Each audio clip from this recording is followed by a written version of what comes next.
Welcome back to the podcast. This is the new Promise Cancer Foundation Promise Partner podcast that I put together. That's a mouthful, but it describes everything of what it is. Last year, I decided to open up like a podcast platform for people to just have a way to share their stories. And, the reason why they're part of this campaign and things like that is just another way to get the story out there. And I know this whole campaign is about raising funds for the Cancer Foundation and the efforts that they have going on. And we'll get into more of those details in a second. But overall, I just thought it was a neat way to try to help others tell their stories. Some people have told it over and over, and other people have never shared their stuff. And sometimes it's just, even if you've shared it 100 times, just doing it again, it's going to hit someone else's ears in a different way. So that's why I'm doing it. And I get to talk with different people and learn about their experiences. And one of the things that I've discovered through doing things like this is that you get to have some common ground with others. You know that you're not alone in the struggles that we have to go through with things like cancer. Cancer is not a fun topic to talk about at all. But the more that you open up, the better off that, or it gives to me, like I think what we said at the meet and greet was, sometimes when you open up, it opens up someone else's opportunity to heal. And so if that's the least that we can do, even if it's through a podcast kind of setup, that's what I want to try to do. But I've got Cara here with us for this episode.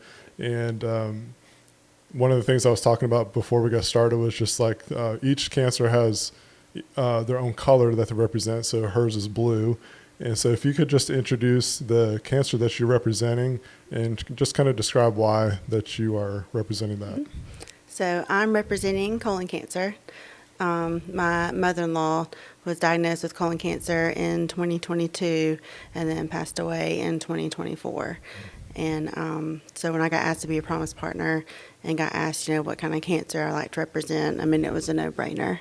Yeah. She was, really close to me. And so I feel like colon cancer is important, for early screening, for early detection, and get treatment earlier. You have a better outcome usually. So I was wanting to do this to honor her. That's great. My half-sister in 2023 passed away from colon cancer. She fought for, I think it was around 5 years, which was basically the time period that they gave her. Yeah. It was one of those things where once it got to the end, it was just like quick, very quick. Mm-hmm. She lived down in Crestview, Florida, and so I got the call that it was time, and I did my best to get down there, but just missed her passing and stuff. But it's like, even though you get that 5-period time frame, it's still such a short period of time, and it goes by very fast.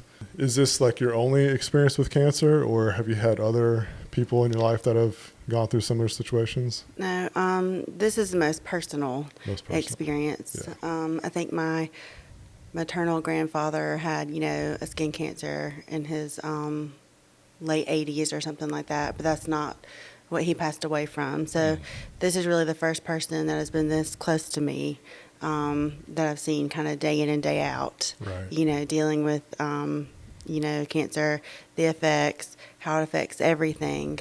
So she's been the first one. But I do work at Death and Hematology Oncology, so I do see cancer patients, every day, but I didn't start there until after she was diagnosed. So was that a little bit of motivation? Oh, of course. Okay, so unpack that a little bit for me. Yes. So I was already working for a hospice company and palliative care company. So, of course, I did see some cancer patients then, in their last stages. And then my mother-in-law got diagnosed, and so I was going through this with her, and then I got offered a job at Death and Hematology Oncology, and like I said, it was a no-brainer. I was like, wow, okay.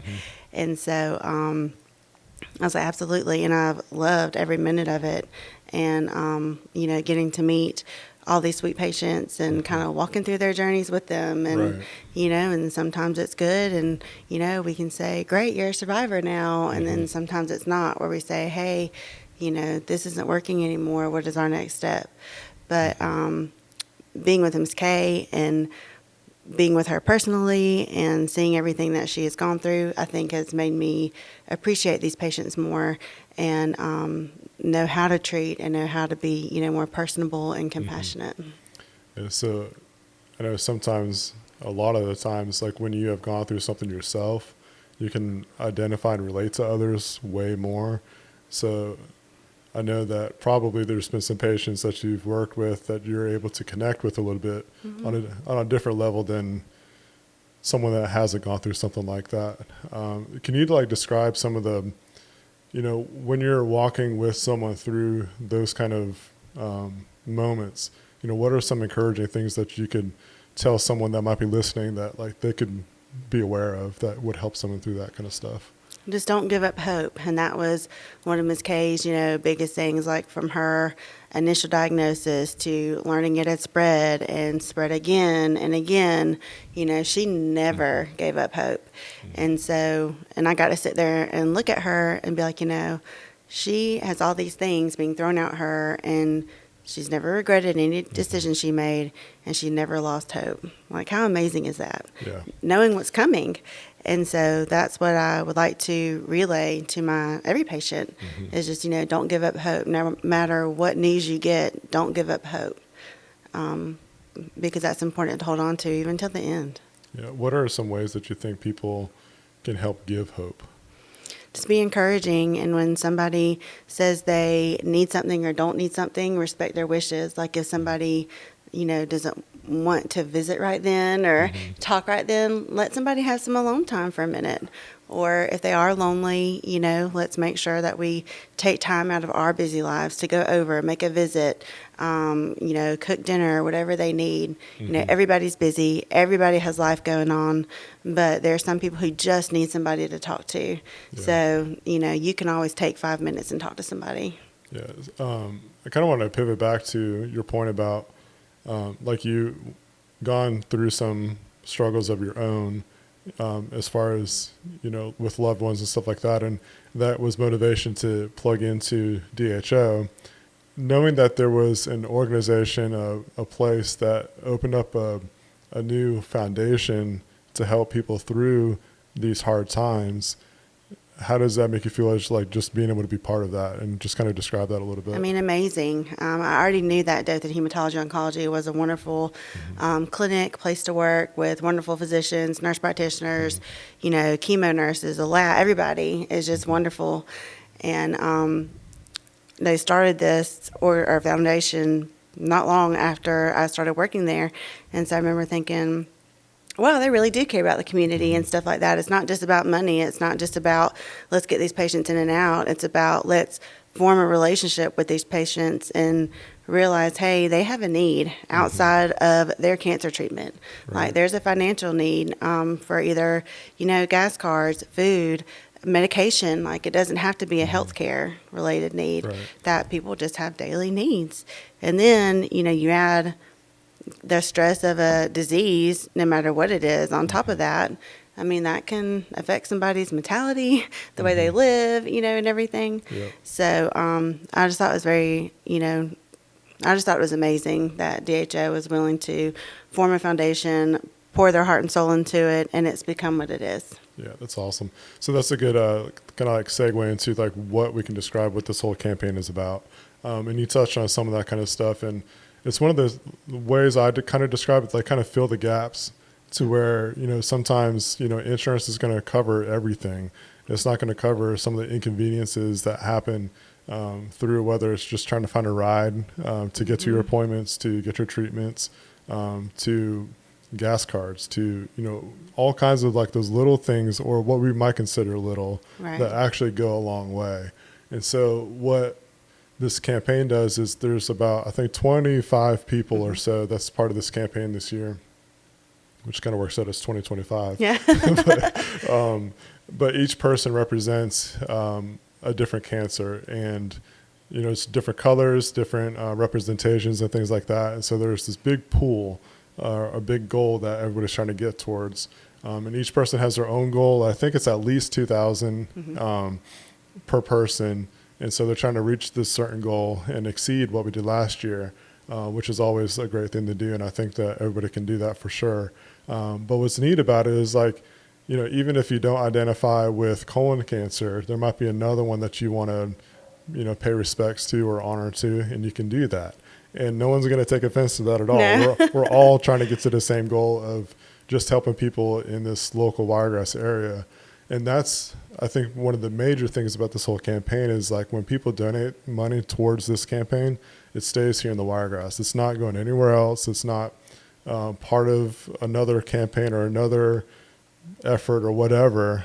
It's staying right here in the Wiregrass area. And so I kind of want to like transition into like thinking about all those needs, all those, like I said, kind of inconveniences, those different needs that happen when you're going through this kind of journey. Just go back in your own journey time about thinking about those kind of time periods where you needed something and maybe you weren't able to get it, or someone did provide a need. Kind of describe that experience and why that matters so much in this kind of journey. Well, just something simple. So a lot of times, some cancer patients will have difficulty with their nutrition and they, can't eat the foods they would normally eat. So we recommend, nutritional shakes. Well, sometimes they can add up and they're, not super cheap, especially, if somebody's got like a certain preference, and wants a certain kind. Right. So then you've got some of these patients who, they can have their regular food. They don't really like it or can't, tolerate it. So they need a nutritional supplement on top of that. And I mean, just something like that just kind of adds up. Or even having somebody to go get it. Right. And that kind of thing. Some people don't have a lot of family members or neighbors to call upon to go and do. And so we can be of assistance that way too. That's really good. So sometimes I think we don't get it where when you're just taking care of a need like that, and you're talking about not lose hope. So if you have all these little stressors that just start to add up, it just might be the tipping point for someone to lose hope. So I think that's the reason why like things like this is so important, that we're trying to make this journey, we call it a journey, experience, whatever you want to describe it as trying to make it as the best case situation that we can make it for someone. And so like doing those little things just help out a lot. And just being aware of those kind of situations. So like now there's a team that is looking for those needs. It's not like waiting for something like that to happen. It's like, you all are being aware of what's going on. And being that DHO like handles cancer patients on a daily basis, they're, one-on-one with patients, needing and hearing what's going on. And so they're really in touch with what's going on in our community.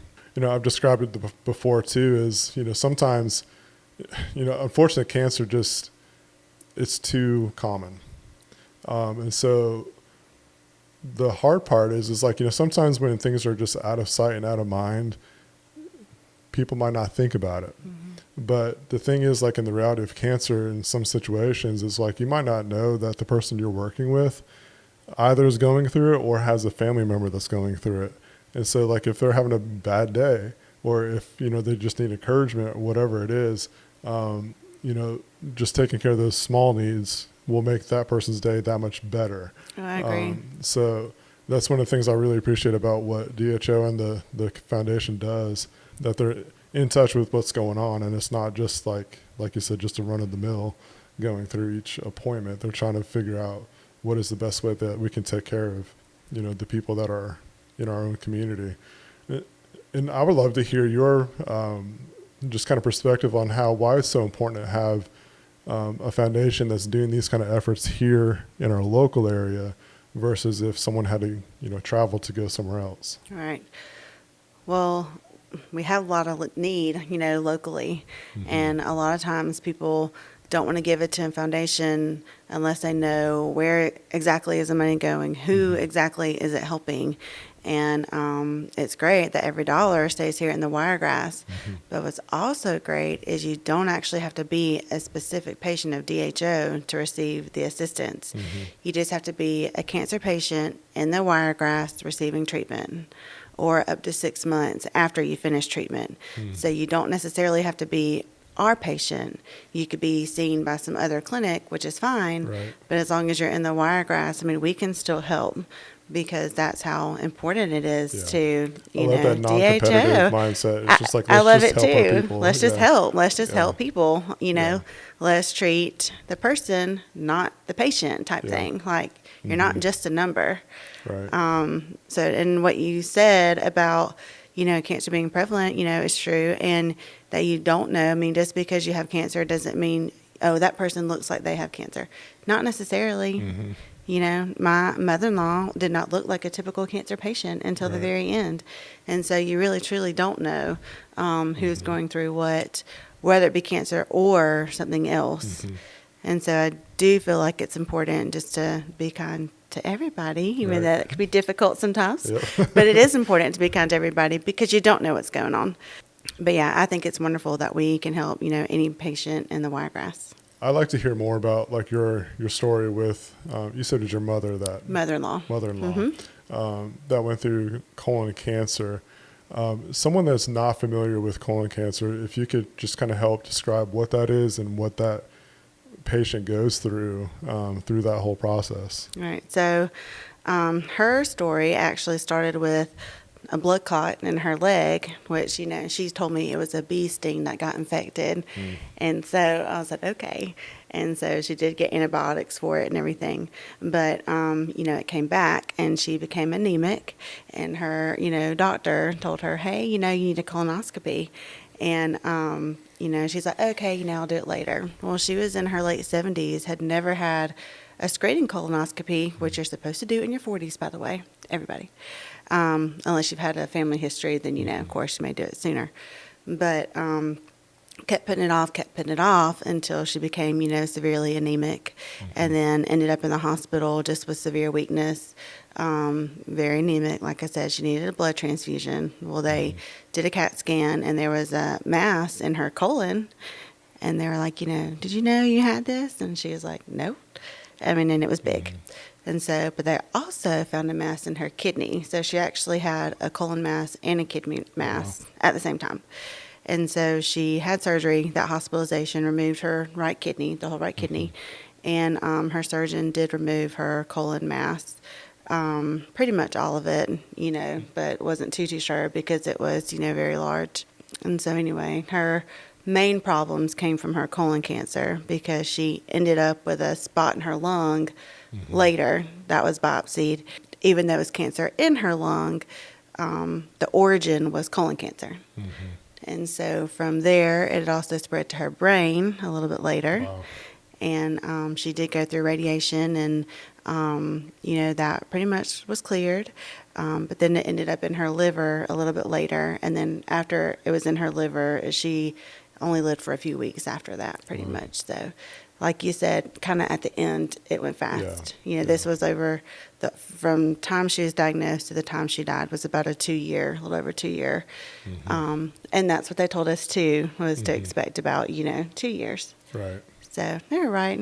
I feel like you're like to promote prevention kind of stuff. So I think that's probably an important message that I haven't touched on much at all through this process of, the podcast and stories and stuff like that. So how effective is prevention, or what are someone that doesn't know what to do, or, might not think that anything's going on, if there's some advice for people to get screenings, what does that mean? What's that look like? A lot of people, some older people, but also I think just in this area general, is under the mindset, if it's not broke, don't fix it. Or, if it becomes a problem, I'll deal with it then. Right. People around here are not very proactive, in preventative health. And it's a big push right now, of course, but the main thing is to establish, with a primary provider and, have your yearly labs or checkups or every 6 months or whatever. And listen to your body. I mean, when something's wrong, most of the time. And I think a lot of people just say, well, that would never happen to me. That's not it. It's probably something else. And they just kind of put it off. So is there like an age where you should start doing stuff, or is this you should start going to your doctor, when you become an adult, Right. after you transition from like the pediatric doctor, maybe go ahead and find one just to have one. But, 45, I think it's a recommendation to do screening colonoscopies, unless you have like a family history. Your doctor's going to want to know that, and they may recommend, an earlier screening. But also if you have symptoms, like bloody stool and that kind of thing, or changes, going on down there, then that's a good idea to bring it up, and you may require a colonoscopy or something earlier, potentially, just to kind of make sure. So. What does screenings look like? If someone that's unfamiliar with that territory, is it a scary thing, or like what's a screening even look like? No, you just go and you talk to your doctor, or if you're that age, and you just kind of say, hey, I'm having these problems or this going on, or they may look at your lab work, and especially, if you're anemic is when they may do something about it also. But, nobody likes to hear the word, a screening colonoscopy or colonoscopy because of what it entails. But and you're asleep, you don't feel anything, you wake up just fine, you have a good nap, and, then your doctor will just kind of call you and tell you, what they found, didn't find, and, then you can do it some years later, and, again. So it's really not scary. It's mostly just important. Right. You don't know if something's going to be found. So like there's that kind of maybe fear factor of why someone might be holding back on getting screened, or like you said, if it's not broke, don't fix it kind of stuff. Like kind of going back to even what you were saying, like it kind of reminded me of my dad's experience was, your mother-in-law was, she would get scanned and then find something else, or, there was other things going on. It's like my dad was diagnosed with lymphoma, and he passed away in 2011. And so when he got diagnosed, it was like 3 months. That's all that we knew. And so it was one of those things where like he would get scans and stuff, but they would never scan beneath his like rib cage. So that's where his tumor was at. And he had a tumor the size like of a football. So it's like, yes, there's medical professionals doing stuff. There's things that they just go through, routines at times. But like you said, like listen to your body. Or just tell your doctor, can you scan from head to toe? Right. Why would they say no? Right. So it's like if you're going, like my encouragement is like if you're going to go through screenings, if you're going to get testing, make sure you get everything covered, because who knows what might be found. And if there's nothing found, that's great. Like that's what you want to hear. But if there's an issue that isn't being scanned in the normal area, you're never going to know until it's just maybe too late. So I do feel like now people are catching diseases a little bit earlier than before, because like I said, technology is way better than what it was. It is technology. And then also that push for, preventative medicine now, that people are catching diseases earlier, which is a good thing. As far as being aware of what's going on. Yes, being aware, being a bit proactive, because the earlier you catch something, usually the easier it is to treat. Right. And so that's what people need to remember is what it's important is, don't be one of those, I don't want to know what's going on type thing. When it comes to your body and your health, yes, let's find out what's going on so we know what to do. If you were going to encourage someone to help out with this campaign, what would be the reason why that you would encourage someone to help out?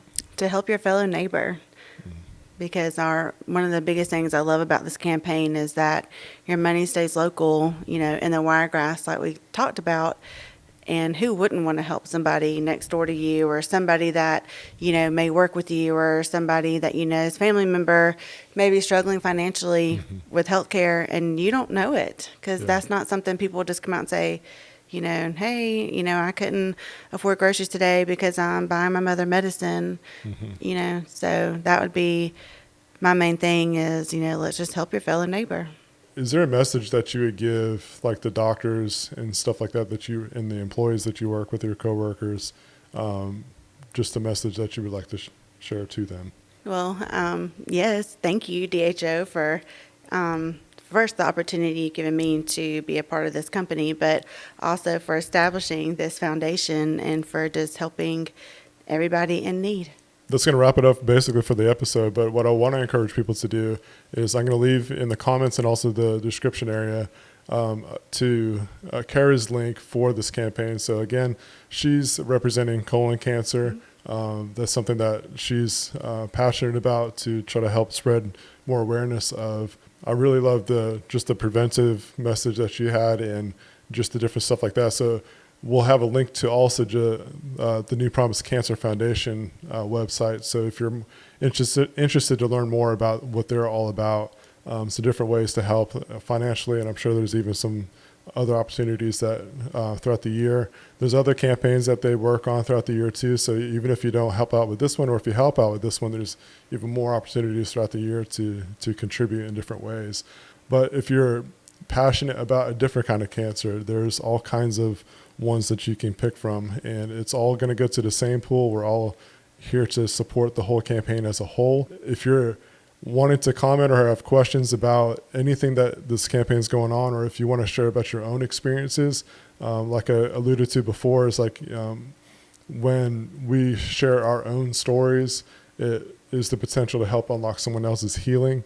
And that's the reason why that I'm even doing these podcast episodes, is someone might hear something that was said on this episode that could just give them that little bit more hope to get through their hard spot. But I appreciate you coming in and sharing, and keep on doing the amazing work that DHO is doing. I appreciate everything that office does. Thank you so much. The Wiregrass is better off with people like yourself and the people that you're working with. Thank you. But for now, catch us next episode. Bye.